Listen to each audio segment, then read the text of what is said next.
gather ye friends around your flickering campfires and listen to tales of daring, horror, and high adventure from the worn pages of mythtory. Yay! Mythtory! History's younger and more attractive cousin. Easy does it there, Captain Norfolk. Mythtory again? And I don't know why I'm the one asking this, but aren't we supposed to be a history show? We are doing history.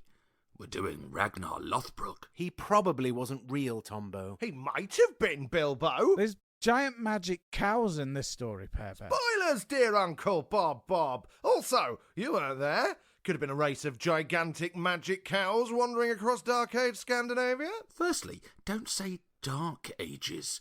Real history people will tell you off. Will they? A pox on their thumbs. What am I supposed to call it then? The early medieval period. But that doesn't sound anywhere near as awesome as the Dark Ages. Neither of them sound awesome, you history nerds. Secondly, if there was a race of gigantic magic cows wandering early medieval Scandinavia, then why have we never found their bones? Because their bones dissolved and it made them go extinct. Obviously. Gross. Gentlemen, we need to get on with the show before Uncle Bob's bro Bob, Ollie Bob, tells us we're taking too long to get started again. Quick! I can't handle another vocal kicking from my own brother.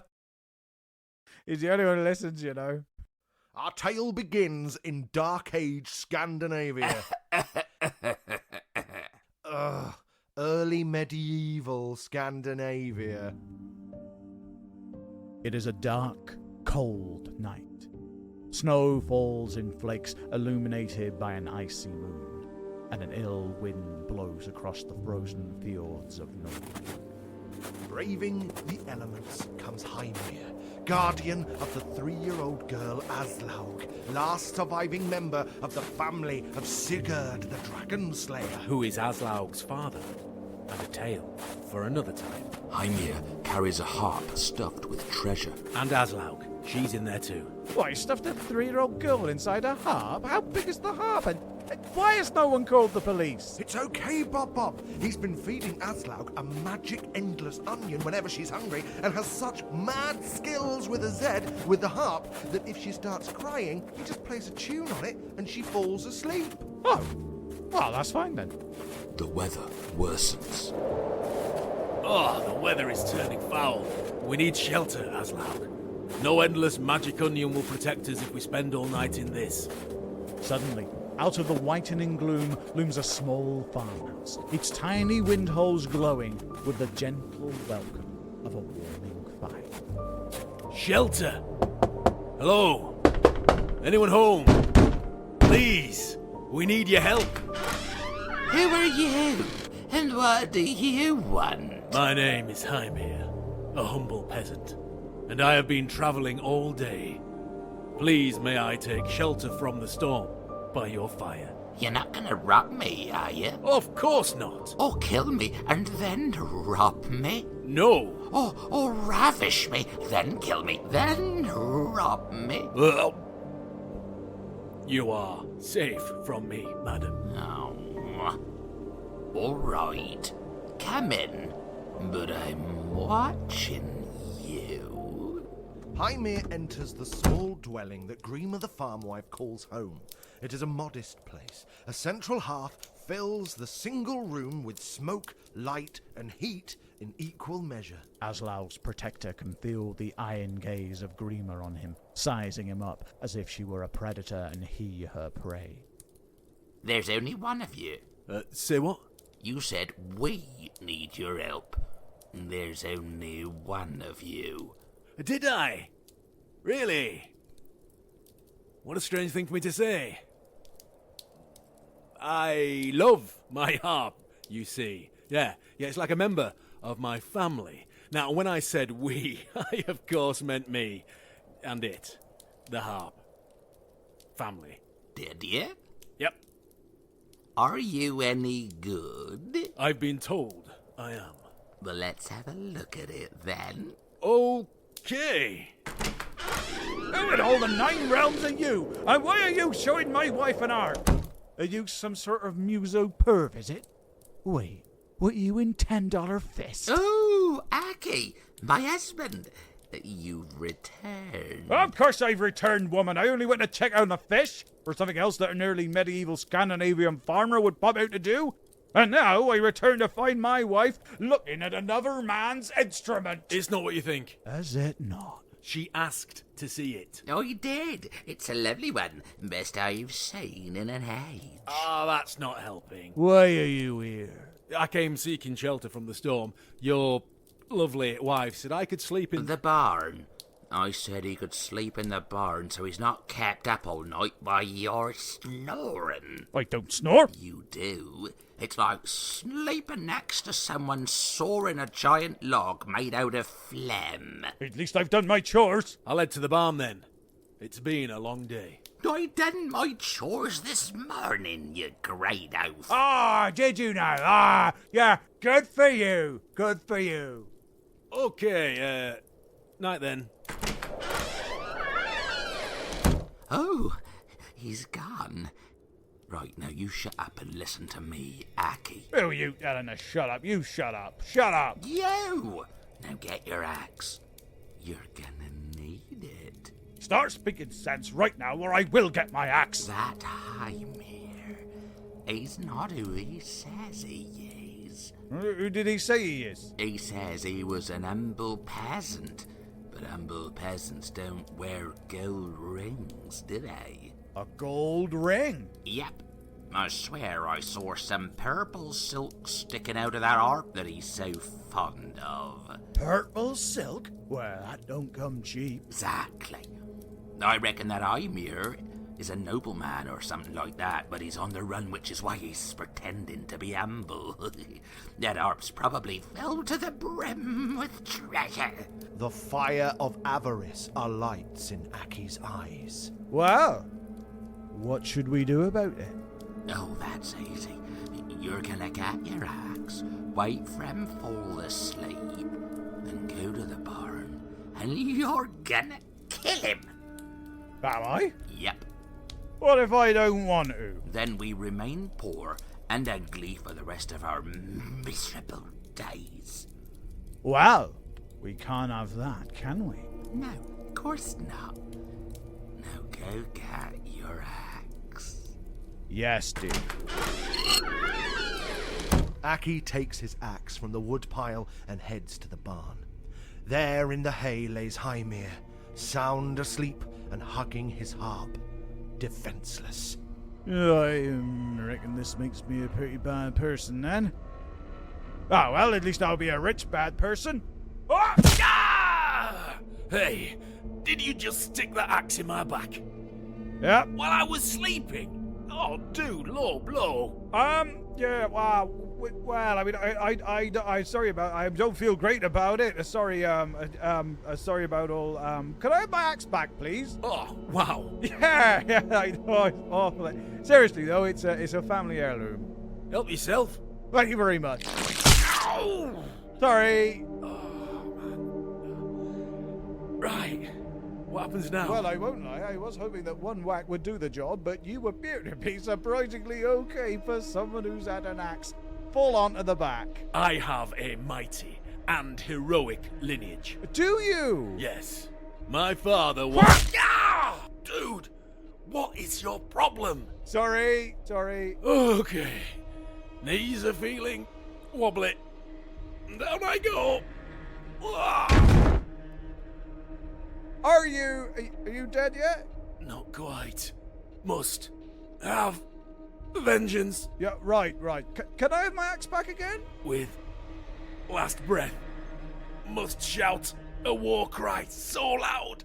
A barn collapses. Oh, no, don't do that. I need this barn for barn stuff. Hymir's last breath becomes a cry of rage and betrayal, so loud that the barn starts to rumble, then shake. Ah! Oh, no! Immediate consequences for my actions! They're the worst kind of consequences! With a great splitting of wood, the barn gives in. Aki dives clear at the last moment as the entire structure collapses in on itself.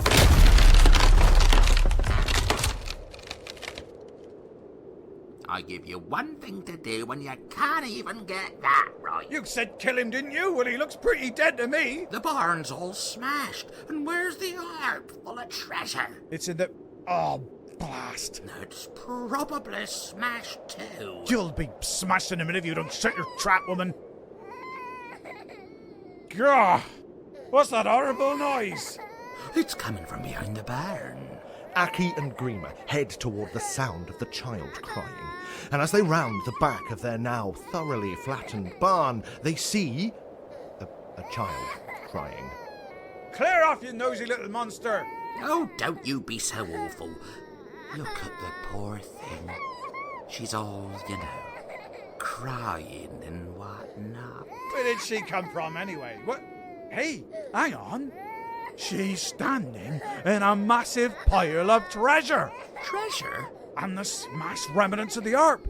Ymir must have been hiding her in there. It's because she's the real treasure. That'll be why. We'll raise her ourselves. You do no such thing. Have you heard the terrible noise she's making? Oh, that's no problem. Watch. Shut your crying, or I'll give you something to cry about. See? Easy peasy. We can't raise her. Look at her. She's all princessy. No one ever believed she was our child. Look, she's beautiful. She's golden hair and a pristine white silk gown, and we, in comparison, are hideous. We have so much mud in our hair that nobody even knows what colour it is, and we are wearing sacks. Hey, I was beautiful in my youth. You were not. I was. And anyway, I'll just, cover her hair in mud and put her in a sack. Actually, yeah, that might work. And that's precisely what they did. They raised Aslaug as their own child. They named her Cracker, which means crow, after Grima's mother, and many years passed. Aslaug spent her days dressed in a sack with mud in her hair. I have a question. And what question is that, dear Bob? Why hasn't Ragnar Lothbrok been in the saga of Ragnar Lothbrok yet? Oh, he's on his way. But first we need to meet a second noble lady. This one is called Thora Town Doe, and she's being spoilt by her doting father, Jarl Haroth of Gotterland. Oh, daughter, how I dote upon thee! Here, have a present! Thanks, Daddy. I love presents. I know you do, my little angel. Let's see what it is. Oh, look! He's adorable. A pretty pet snake. The man in the snake shop warned me against giving him to you because of all the venom, but I thought, no, that snake is too pretty not to be owned by my Thora. Oh, it's almost as pretty as you are. Oh, stop. Don't stop. I will not. The whole reason you call Thora Town Door is because you're as pretty as the prettiest creature that lives in the forest, the door, but you live in... The town. Yes, you've told me before. A lot. Daddy, I think Mr. Snakey is hungry. Then we shall have him fed, my darling. Yo, feed this snake. Oh, okay. And then he'll need somewhere to sleep. Of course, my flower. Oh, you're so clever. Here, have a present. Yay, present. You, after you've fed him, find him a snake bed. I'm not sure that's a thing, my Jarl. Well, it might be. Find out. And if it's not a thing, then just put the snake in that box of treasure over there. I feed the snake, let it sleep in the box of treasure. Got it. Good lad, you'll go far. The night passed, and when Jarl Haroth entered his throne room the next morning... Oh my goodness, that snake is exactly twice as big as yesterday! And the treasure box has also doubled in size! Sweet! Well done, young man. You are officially hired as my prime snakeologist. I'm not sure that's a thing either, my Jarl. Well, you're the expert, son. You tell me. I'm really not. Another night passed. Would you believe it? Not only has the snake doubled in size again, but so has the treasure. You lads are the best snakeologists this world has ever known. I'm the only snakeologist this world will ever know. A week passed. Oh no! It's still doubling in size, and it has for an entire week. You snakeologists did too well. At least you're incredibly wealthy now, my Jarl. The treasure, too, has doubled every day. It's no good to us if we can't get to it, is it now? Oh, my little slice of honey cake, how perceptive you are. Here, have a present. I don't want a present, Daddy. I want the treasure.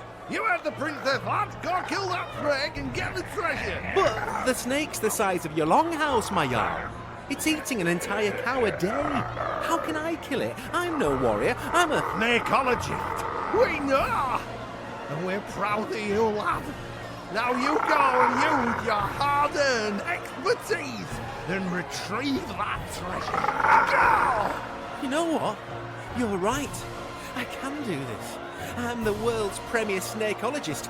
Oh, I'll do it. I'll do it. Oh, my name isn't... That is not something that I needed to see at this time in the morning. Well, it looks like we're going to need another snakeologist. No, Daddy, you idiot. What we need is several armed warriors. But what if all of their skin is melted off by Mr. Snakey? Tell them whoever kills the snake... Well, let's not beat around the bush. It's not a snake, is it? It's a dragon. Tell the warriors, whoever kills the dragon can have a share of the treasure and my hand in marriage. That'll get us the best warriors. As you say, my little cloud of rainbows. You, go tell everyone what we just said. Okay. And so the news was spread far and wide that Jarl Hereth had a dragon that needed slaying. The promised reward of a huge pile of gold and the hand of his daughter in marriage caught the attention of many a mighty warrior. What's your name, brave warrior? I am Barak Skull Smasher. Good name! You fought the dragon before, have you? No, but I'm a quick learner, and I'm also extremely good at smashing all kinds of skulls. Oh, yes, I imagine you are, young man. Well, let me direct your attention towards my daughter, Dora Toundo. So called because she's as pretty as the prettiest. No need for that bit, Daddy. This dragon appears to have poisonous saliva, so try and avoid it. Avoid the saliva. Got it. Also, its blood can melt your skin off, so avoid that too. Blood makes skin melty. Right, okay, got it. Do you stand ready to save Gotterland, lad? Yes, I do. Then may you have more luck than the 34 other guys. Thank you. Wait, what? How many? Good luck! Now get in there. Okay, Smasher, you can do this. You can do this. Prepare yourself, dragon. For today, you will meet your doom in the form of me, Parax Cost. Oh, wow, he died very quickly. Oh, he's not dead yet. Look! Oh, perhaps he's making a comeback.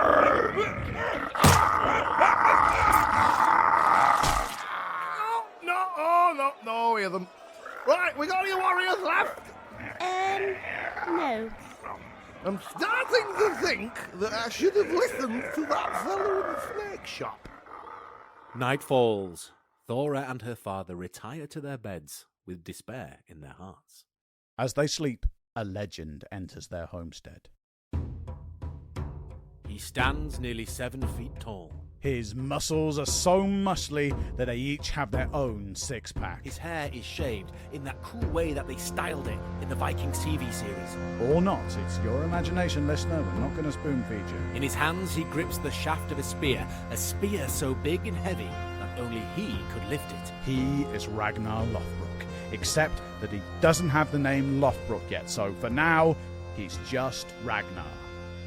The snake dragon smells fresh meat. Ragnar readies his spear. Time to die, you worm.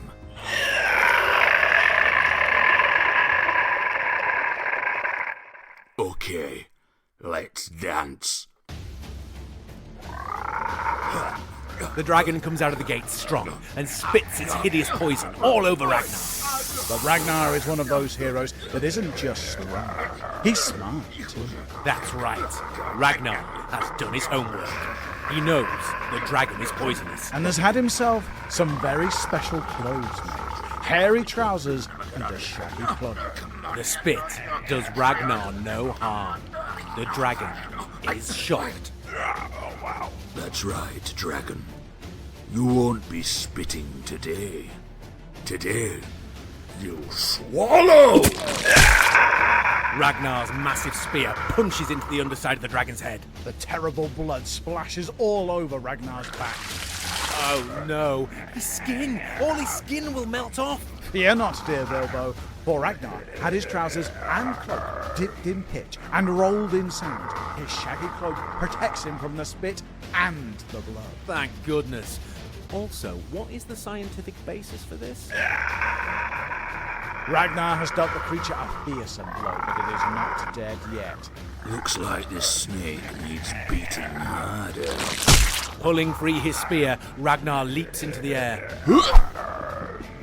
Landing on top of the dragon, he runs up its spine until he stands between its shoulder blades. We've been dragging this out too long.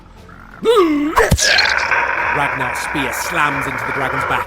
More blood fountains in the air, but once again, Ragnar's legendary PPE does its job and stops him from being horribly melted.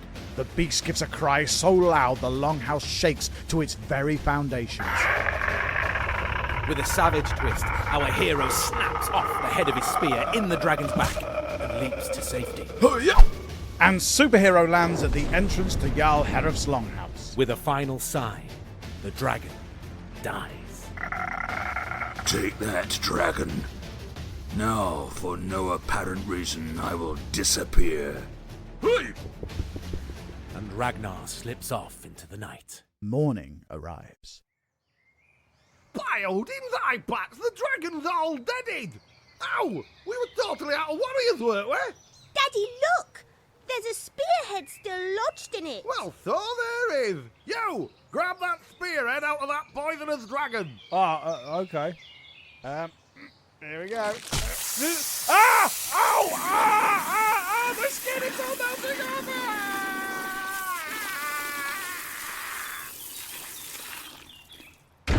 Oh yeah, the melty skin blood. Oh dear. Silly ass. Aren't we? Huh, what are we like? Anyway, have a present. Yay! Presents! Eventually, the spearhead is retrieved, and Jarl Hereth orders that it must be fitted to any remaining warrior with a broken spear's haft. And seeing as there is only one warrior with a broken spear haft within the radius of 400 miles, the Viking version of the Cinderella fairy tale doesn't take very long. Your haft fits this head perfectly. You must be the warrior that felled the dragon. You found me. Hello. Wow, you're a big lad, and you've got very strange trousers. Look how hairy they are. What's your name, big lad? Freddy Fancy Pants? My name is Ragnar, my lord. Ragnar? Is that it? Yes. No leg tearer or nose poker or whatnot? It doesn't sound very heroic just by itself, does it? My lord, I am only 15. I haven't had much chance to make a name for myself yet. Only 15? But you're massive! Am I marrying a 15-year-old? Is that legal? You are, and it is. It's history time. I reckon you've earned a name for yourself this day, young man. Ragnar Dragon Stabber? No, nothing so mundane. You shall be called Ragnar Lothbrok. Hairy trousers? Yes, Ragnar Hairy Trousers. By the gods, what a fearsome name. No, I'd really rather be called... You, go and tell everybody that Ragnar Hairy Trousers has killed the dragon and won the hand of my daughter, Thora Tounder. Okay. And so, for the first time, people heard the legendary name Ragnar Lothbrok. In Old Norse, Loth for hairy, and Brok for trousers. Ragnar married Thora Town Doe, and they were very happy together. He became super famous, and all the mightiest warriors wished to fight at his side. The years passed, and Thora bore Ragnar 2 sons, Eric and Agnar. And then, because this is history times and everything is basically awful, Thora died of a plague. Wow, that's a bit of a downer, isn't it? I know, right? Poor Ragnar is heartbroken and decides the only thing that will bring him any sort of relief is to head off a Viking. Which is a concise way of saying, get the lads together, hop on your ship, and cause a ruckus. Some say that it was during this time that the monastery at Lindisfarne, off the northeast coast of England, was first raided by the Viking. Which happened in 793 CE, and is the first written record of a Viking raid on Britain. However, a lot of the rest of Ragnar's story focuses on events that occurred in and around 866, which would mean that Ragnar would have to have lived for the thick end of a century before his story is over. So, whilst it would be completely awesome if Ragnar Lothbrok was responsible for the first Viking raid on England, It is extremely unlikely. Again, I think you two are misunderstanding what something being awesome is. Let us push on with our tale. occasionally Ragnar and his Viking crew would have to stop and resupply, rather than just nick everything. And it's on one of these occasions that we find two of Ragnar's crew arriving at a familiar farmstead. What do you want? Hi!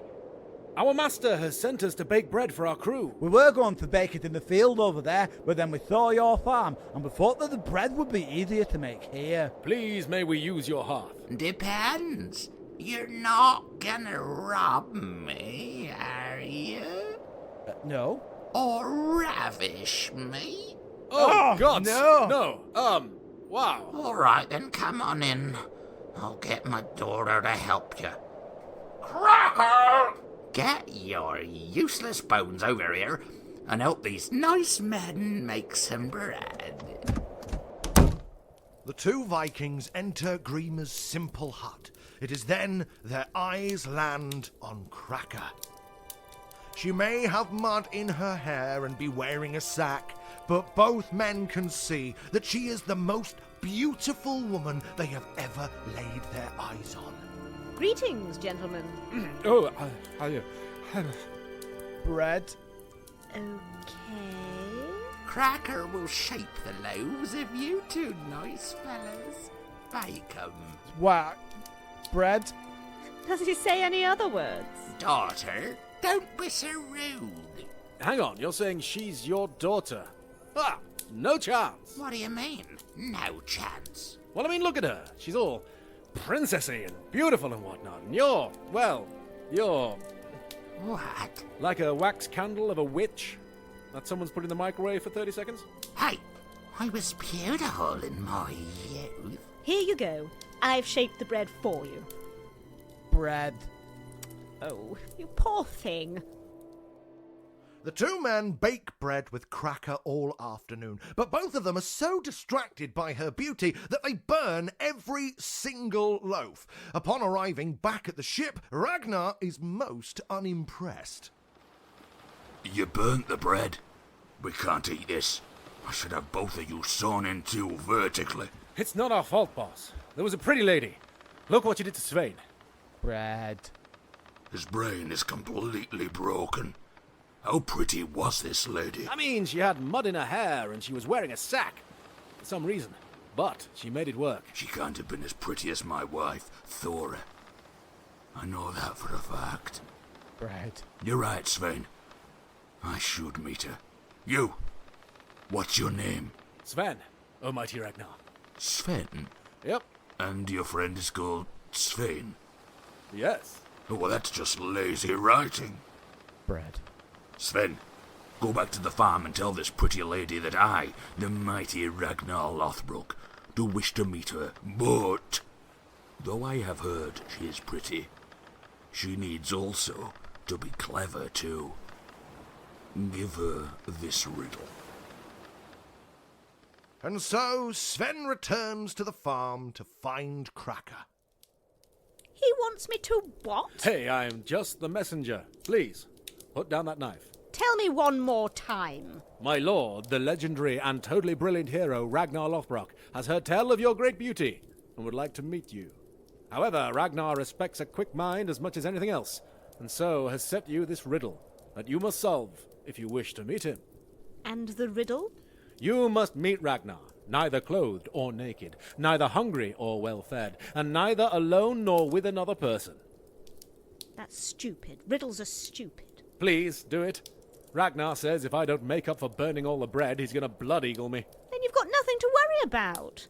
There's absolutely no archaeological evidence for blood-eagling at all. I said that to Ragnar, and he said absence of evidence is not evidence of absence.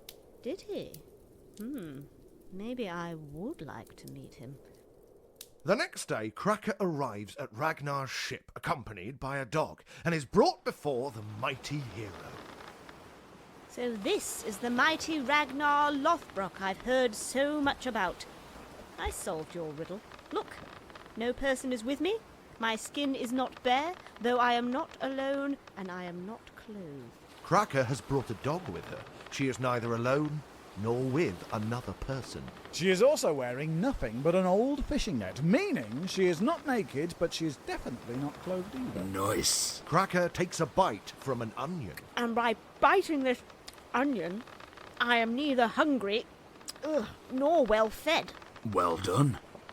I think that I would like to marry you. Would you now? Here, take this golden shirt.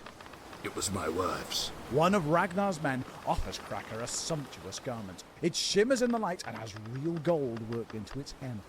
There's a lot to unpack there. Firstly, no, I'm not going to wear your dead wife's clothes. What's wrong with you? And secondly, I'll certainly not dress as a queen when I'm surrounded by peasants. But I just said that I would marry you. There is absolutely no chance that I'm going to get on some random guy's ship and immediately marry him, because that would be stupid. But I'll tell you what, you go off and do some raiding, and if, the next time the tide brings you this way, you still want to marry me, I'll do it. Now prove to me you're an honourable fellow, and let me return to the farm. And because Ragnar Lothbrok is an honourable fellow, he does precisely that. Cracker returns to the farm and waits to see if Ragnar truly does want to marry her. Months pass. First 1, then 2, then 3.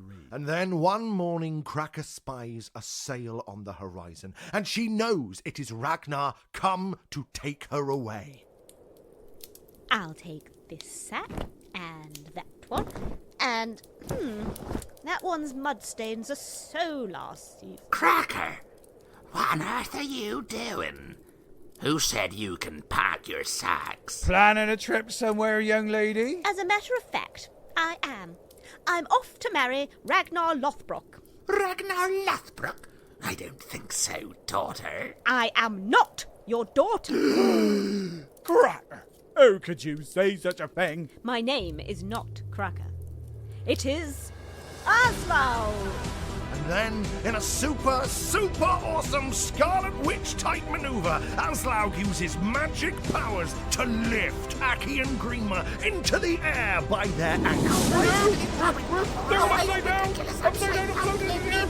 Aslaug's eyes glow with supernatural power as she stares at the two farmers. I know what the two of you did. I have always known. But we didn't do anything. You murdered my protector, Hymir. Oh, yeah, apart from that, we did do that. How can you possibly remember that? Why, you were 3 years old. I remember everything. My father was Sigurd, slayer of dragons. My mother was Brunhilde, the Valkyrie. I'm the last of the Vanir, and my blood is the blood of the gods. Doesn't someone have an opinion of themselves? I should kill you both for what you did to Hymir.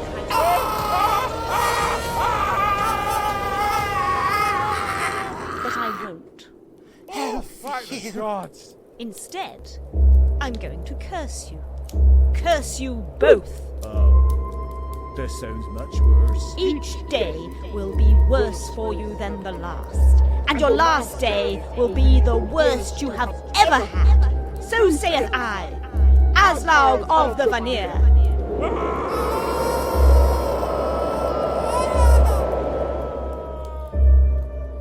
And now I will leave you forever. But we're still floating upside down. Oh, of course. Let me sort that out for you. And so, having placed a terrible curse upon those who stole her and raised her, Aslaug leaves the farmstead for the last time. Of course, Ragnar does not know that she is Aslaug. To him, she is still Cracker, the peasant girl. Cracker arrives on Ragnar's ship, and though he wishes for them to be married immediately, she says she will only marry him when they reach his kingdom. But we'll have to find out what happens next time. I don't remember the version of this story where Aslaug is basically Scarlet Witch. Yeah, but that's the great thing about sagas, isn't it? Rampant embellishment. Why didn't Aslaug use her mad witch skills on Aki and Grima earlier? Who knows? As we'll find out next time, Aslaug makes some, strange decisions during this story. And so, dear listener, we have been... The silly history boys. And for all the stuff we added... And the bits we left out... We are... As ever... Sorry!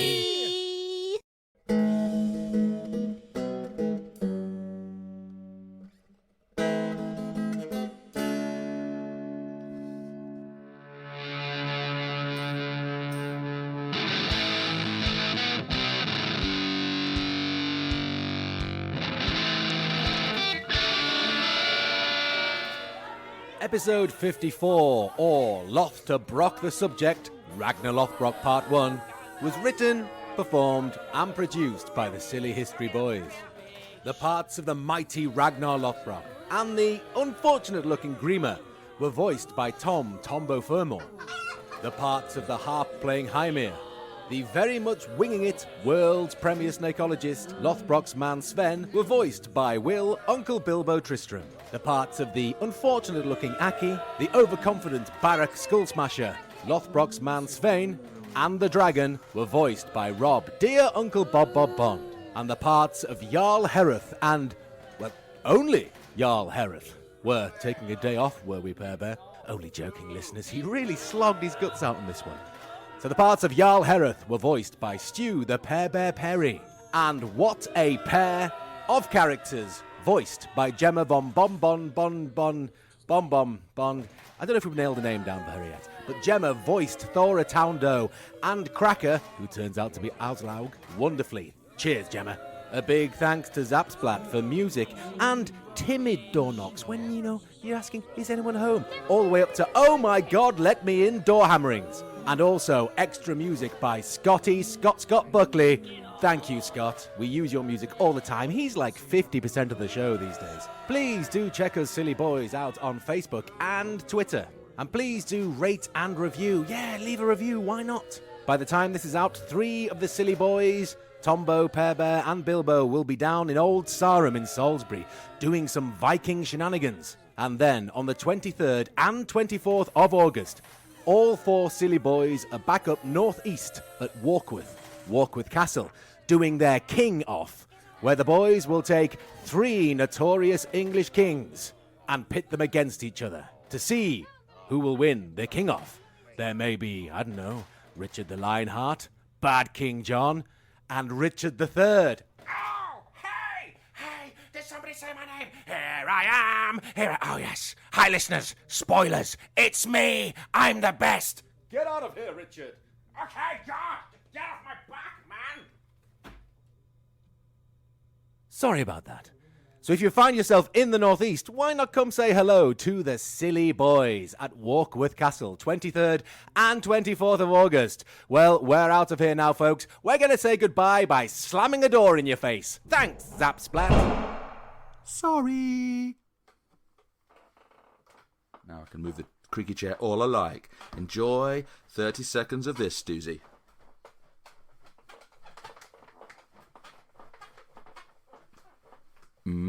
Creaky chair.